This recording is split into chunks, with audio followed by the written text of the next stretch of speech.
இன்றைக்கி கடவுள் நம்மளுக்கு கொடுத்துருக்க வசனம் யோனா 4:2. கர்த்தரை நோக்கி விண்ணப்பம் பண்ணி, கர்த்தாவே, நான் என் தேசத்தில் இருக்கும்போதே நான் இதை சொல்லவில்லையா?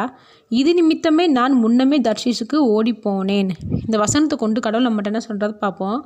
யோனா தர்ஷீஷுக்கு ஓடி போனதுக்கு காரணம், தேவன் நினிவே நாட்டுக்கு போய் அவங்களுக்கு எதிராக அவங்கள அழிக்க போகிறாருன்னு சொல்லும்போது நினிவே நாட்டில் உள்ளவங்க கொள்ளை பண்ணுறதுனால பயந்து தர்ஷீஷுக்கு ஓடிப்போனான்.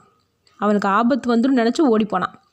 ஆனால் இப்போ கர்த்தர்கிட்ட என்ன சொல்கிறான்னா, நீங்கள் நினிவே நாட்டு மக்கள் மனம் திரும்பும்போது அவங்கள மன்னிக்கிற தேவனாக இருப்பீங்கன்னு எனக்கு முன்னாடியே தெரியும். அதனால் நான் தர்ஷீஷுக்கு ஓடிப்போனேன்னு சொல்கிறான்.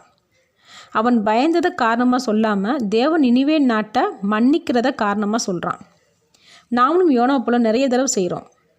நாமளாக ஒரு முடிவு எடுத்துக்கிட்டு அதில் குற்றம் குறை தப்பு இருந்துச்சுன்னா, தேவன் இந்த நாளைக்குள்ளே இதை செய்வார்னு எதிர்பார்த்தேன், ஆனால் தேவன் செய்யலை, அதனால் நான் இந்த முடிவு எடுத்தேன்னு சொல்கிறோம். நம்மளோட அவசரத்துக்கு முடிவு எடுத்துட்டு தேவனை காரணம் சொல்லி தப்பிக்க பார்க்குறோம். தேவனோட திட்டத்தை யாருனாலும் யூகிக்க முடியாது. அவர் என்ன நினைக்கிறாரோ அதை நேர்த்தியாக செய்வார். நம்மளோட வேலை அவரோட சொல்லுக்கு கீழ்ப்படுகிறது மட்டும்தான். ஆமேன்.